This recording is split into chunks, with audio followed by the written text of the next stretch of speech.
बिस्मिल्लाहिर्रहमानिर्रहीम। अस्सलाम वालेकुम स्टूडेंट्स।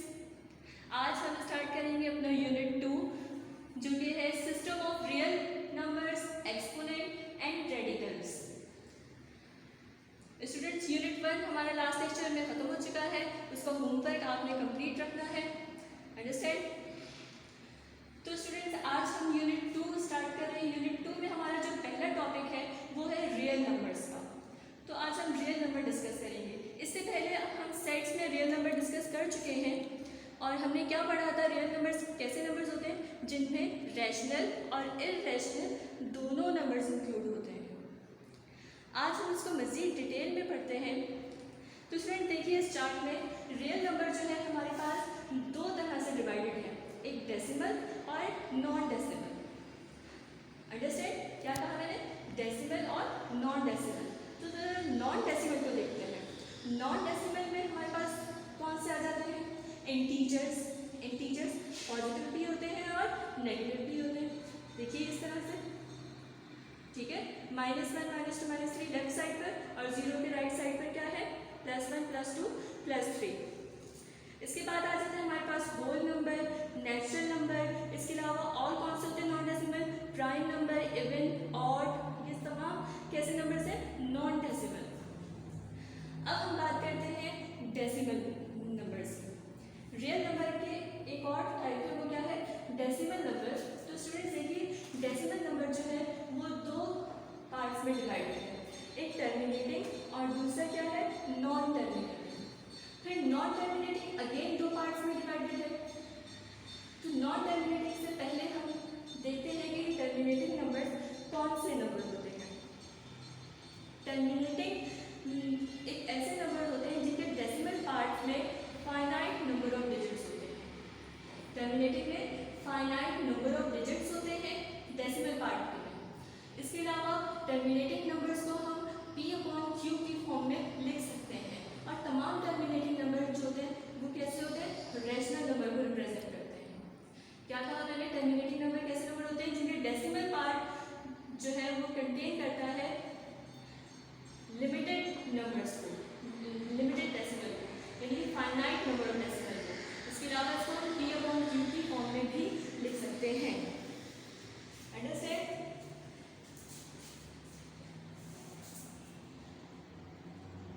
एक तो हम इसको P/Q की फॉर्म में लिख सकते हैं और दूसरा इसकी एग्जांपल क्या हो सकती है कि हमारे पास अगर 25.01 एक नंबर है, इसको अगर हम डेसिमल इसका रिमूव करें तो 2501 अपॉन क्या आ जाएगा हमारे पास? 100। तो स्टूडेंट्स देखिए, यहाँ पर आपके पास डेसिमल पार्ट में लिमिटेड नंबर है, ये आगे कंटिन्यू नहीं है, लिमिटेड नंबर्स हमारे पास। तो ये क्या है? Terminating numbers. अंडरस्टैंड? अब आते हैं हम नॉन टर्मिनेटिंग पर।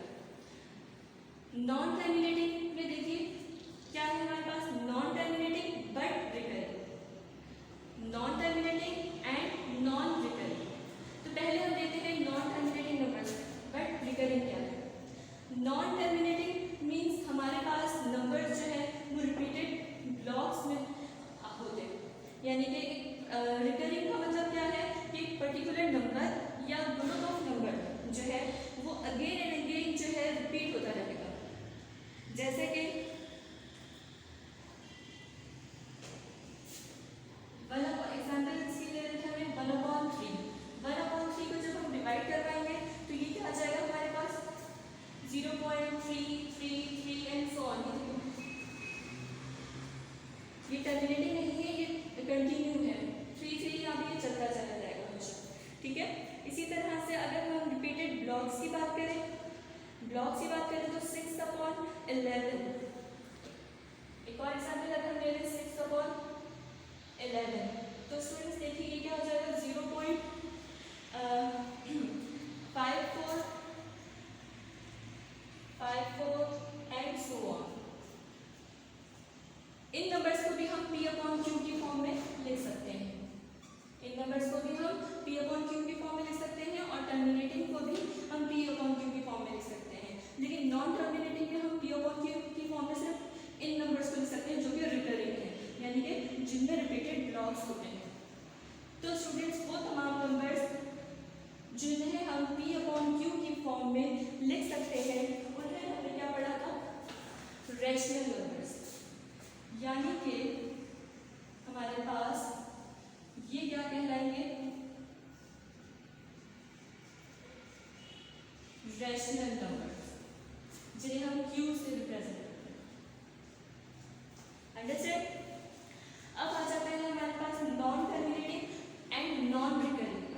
तो students, non terminating, non recurring कैसे नंबर्स होते हैं, इसमें रिपीटेड ब्लॉक्स नहीं होते हमारे पास, इन्हें हम P/Q की फॉर्म में नहीं लिख सकते। अंडरस्टैंड। स्टूडेंट्स, नॉन टर्मिनेटिंग की अगर हम बात कर रहे हैं और नॉन रिकरिंग की बात कर रहे हैं, तो स्टूडेंट्स देखिए यहाँ पर हमारे पास रिपीटेड ब्लॉक्स नहीं है। ये एग्जाम्पल देखिए, अंडर 2 का हम रूट लें तो हमारे पास रिपीटेड ब्लॉक्स नहीं आ रहे, ठीक है। इसी तरह से अगर हम पाई की वैल्यू देखें 3.146 डिफरेंट नंबर्स हैं।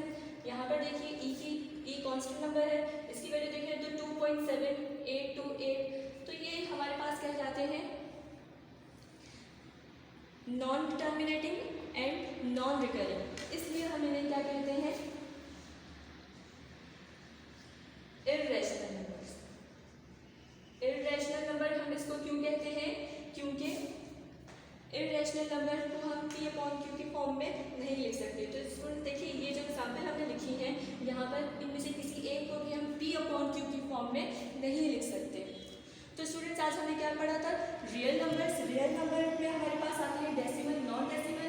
डेसिमल डिवाइडेड है टर्मिनेटिंग एंड नॉन टर्मिनेटिंग में। टर्मिनेटिंग वो नंबर्स होते हैं जिनमें हमारे पास डेसिमल नंबर जो है वो फाइनाइट होते हैं, यानी डेसिमल के बाद जो नंबर है वो फाइनाइट होंगे, और फिर उन्हें हम P/Q की फॉर्म में लिख सकते हैं। नॉन टर्मिनेटिंग दो तरह से डिवाइडेड है, नॉन टर्मिनेटिंग बट रिकरिंग, यानी कि इसमें रिपीटेड नंबर्स होते हैं। अगेन एंड अगेन आपके पास एक पर्टिकुलर नंबर या ग्रुप ऑफ नंबर रिपीट होते रहते हैं, और इन्हें हम P/Q की फॉर्म में भी लिख सकते हैं। क्योंकि इसलिए हम इनको P/Q की और इसको भी P/Q की फॉर्म में लिख सकते हैं, इसलिए इसे क्या कहते हैं, रैशनल नंबर्स। अंडरस्टैंड। और हमारे पास नॉन टर्मिनेटिंग में आपको बताया कि हम इसको P/Q की फॉर्म में नहीं लिख सकते, और इसमें रिपीटेड नंबर्स या रिपीटेड ब्लॉक्स भी नहीं होते, इसलिए हम इसे कहते हैं इर्रेशनल नंबर्स। तो स्टूडेंट, ये तो थे रियल नंबर्स। अब हम स्टार्ट करते हैं अपने एक्सरसाइज 2.1, और उसको स्टार्ट करने से पहले हम कुछ देखेंगे properties of real numbers. Students, properties of real numbers. Properties of real number देखिए आपको नजर आ रहा है यहाँ पे, विद रिस्पेक्ट टू एडिशन है और विद रिस्पेक्ट टू मल्टीप्लीकेशन भी है, ठीक है। हम दोनों की बात करेंगे, विद रिस्पेक्ट टू एडिशन से भी और विद रिस्पेक्ट टू मल्टीप्लिकेशन की भी। तो स्टूडेंट, फर्स्ट प्रॉपर्टी आपको नजर आ रही है वो क्या है, that is closure property. Closure property of addition क्या है, अगर हम एडिशन की बात करें तो x, y, x और y कोई से भी दो नंबर है जो कि रियल नंबर से बिलोंग कर रहे हैं। r रिप्रेजेंट करते हैं किसको, रियल नंबर को, तो ये रियल नंबर से बिलोंग कर रहे हैं। अगर हम इन दोनों नंबर को प्लस करें और प्लस होने के बाद वो रियल नंबर से ही बिलोंग करें, तो वो क्या कहलाता है, क्लोजर प्रॉपर्टी। सही है। तो वो नंबर्स क्या होते हैं, क्लोजर होते हैं अंडर एडिशन। इसी तरह से अगर हमारे पास x और y अगेन दो नंबर है और हम मल्टीप्लाई करें और मल्टीप्लाई करने के बाद जो नंबर आ रहा है वो भी रियल नंबर से बिलोंग कर रहा है, तो मीन्स हम कह सकते हैं कि ये दोनों नंबर क्या है, क्लोजर है विद रिस्पेक्ट टू मल्टीप्लिकेशन। किसमें, रियल नंबर के सेट में। फॉर एग्जाम्पल,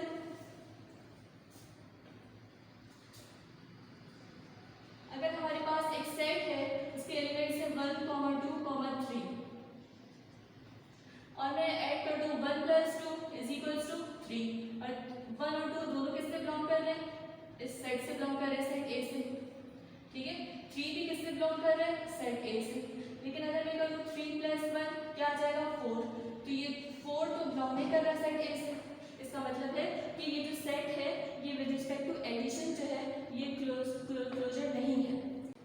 कम्यूटेटिव प्रॉपर्टी क्या होगी, अगर हमारे पास अगेन दो नंबर्स हैं जो कि रियल नंबर से बिलोंग कर रहे हैं और इन्हें हम प्लस करें, तो देखिए कम्यूटेटिव प्रॉपर्टी क्या होगी, लेफ्ट साइड पे x + y, राइट साइड पे = y + x। तो ये है हमारे पास कम्यूटेटिव। इसकी right hand side and left hand side अगर हम प्रूव करें तो बोथ साइड्स हमेशा इक्वल आनी चाहिए। इसी तरह से अगर विद रिस्पेक्ट टू मल्टीप्लिकेशन बात करें, यानी कि हम दो नंबर्स को मल्टीप्लाई करें, तो x × y = y × x हो।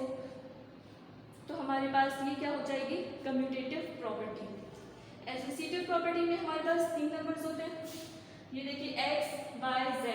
अगर हम लास्ट के 2 नंबर्स को ब्रैकेट में रखें और फर्स्ट नंबर को हमने ब्रैकेट से बाहर रखा है और इन्हें सिंप्लीफाई करें, तो जो आंसर आएगा वो इस राइट हैंड साइड के बिल्कुल इक्वल होगा, जिसमें हमने फर्स्ट 2 नंबर्स को ब्रैकेट में रखा है। ठीक है, इसी तरह से associative property with respect to multiplication ये है, जिसमें हमने देखें यहाँ पे अगर कुछ नहीं लिखा होता तो वो किसको रिप्रेजेंट करता है, मल्टीप्लिकेशन को। इसके अलावा मल्टीप्लिकेशन को हम डॉट से भी रिप्रेजेंट करते हैं और क्रॉस से भी रिप्रेजेंट करते हैं। ठीक है, अब आ जाइए एडिटिव आइडेंटिटी पर। एडिटिव आइडेंटिटी, जीरो जो है ये क्या है, हमारी एडिटिव आइडेंटिटी है। क्यों? क्योंकि हम जीरो में किसी भी नंबर को प्लस करें तो हमें आंसर में वापस वो नंबर मिलता है। तो इस लिहाज से जीरो क्या है, एडिटिव आइडेंटिटी हो गई। देखिए हमने x में जीरो को प्लस किया या जीरो में x को प्लस किया, तो हमारे पास आंसर क्या आया, x।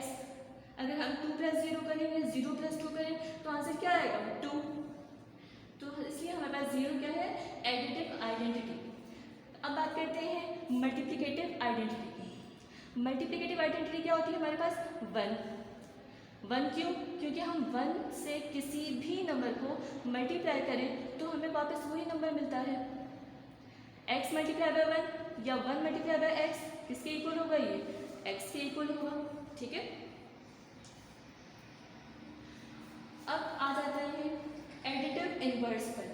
एडिटिव इनवर्स क्या है, ये जो हमारे पास x प्लस x प्राइम है, जो x प्राइम हमने आपको लिखा नजर आ रहा है, ये क्या है, एडिटिव इनवर्स है इसका x का।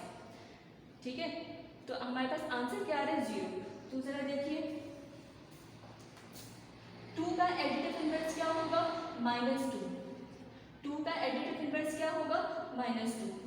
इसी तरह से अगर हम बात करें 9 का एडिटिव इनवर्स क्या होगा, -9।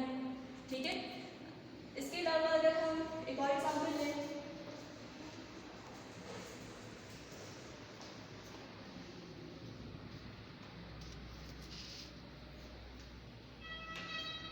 -7 का एडिटिव इनवर्स क्या होगा, +7। बात समझ में आ रही है स्टूडेंट्स? सिर्फ क्या हुआ, साइन चेंज हुई है। और अगर अब मैं 2 - 2 को ऐड करूं तो क्या हो जाएगा, ये 2 - 2 = 0, क्योंकि 2 से 2 कैंसिल। इसी तरह से यहाँ पर मैं x का एडिटिव इनवर्स इसमें ऐड कर पाऊँ तो आंसर क्या आएगा, 0। ये x प्राइम का मतलब क्या है असल में, x - x। ठीक है, ये जो x प्राइम है ये किसको रिप्रेजेंट करता है, -x को रिप्रेजेंट करता है। बात समझ आ रही है? तो ये हमारे पास हो गया एडिटिव इनवर्स। अब मैं आपसे किसी भी नंबर का कभी भी एडिटिव इनवर्स पूछूंगी, फॉर एग्जांपल मैं y का एडिटिव इनवर्स पूछूंगी तो आप क्या कहेंगी, -y, या -y का एडिटिव इनवर्स पूछूंगी तो आप क्या कहेंगे, y। अंडरस्टैंड? अब आ जाइए मल्टीप्लिकेटिव इनवर्स पर। मल्टीप्लिकेटिव इनवर्स क्या होता है हमारे पास, कि अगर हम x के साथ किसी नंबर को मल्टीप्लाई करवाएं, यानी कि x के मल्टीप्लिकेटिव इनवर्स को मल्टीप्लाई करवाएं, तो आंसर हमारे पास क्या आता है, 1। इसको देखते हैं,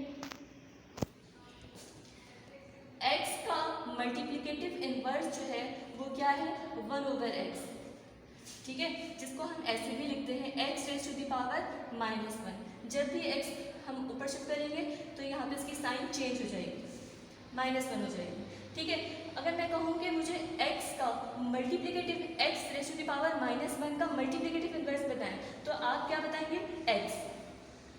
ठीक है, इसी तरह अगर मैं कहूँ आप कि 2 का मल्टीप्लिकेटिव इनवर्स क्या होगा, तो 2 का मल्टीप्लिकेटिव इनवर्स आप बताएंगे या तो 1/2 या आप कह सकते हैं 2⁻⁻1।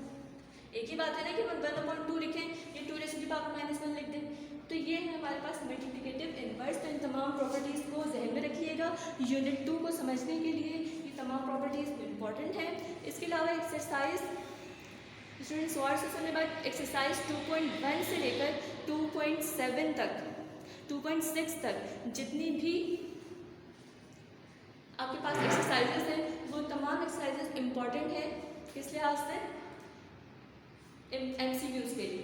इसके अलावा 2.7 और 2.8 जिससे 5 मार्क्स का क्वेश्चन आता है, उन दोनों एक्सरसाइज को समझने के लिए ज़रूरी है कि आप 2.1 से लेकर 2.6 को बहुत अच्छे से प्रैक्टिस करें और समझें, ठीक है।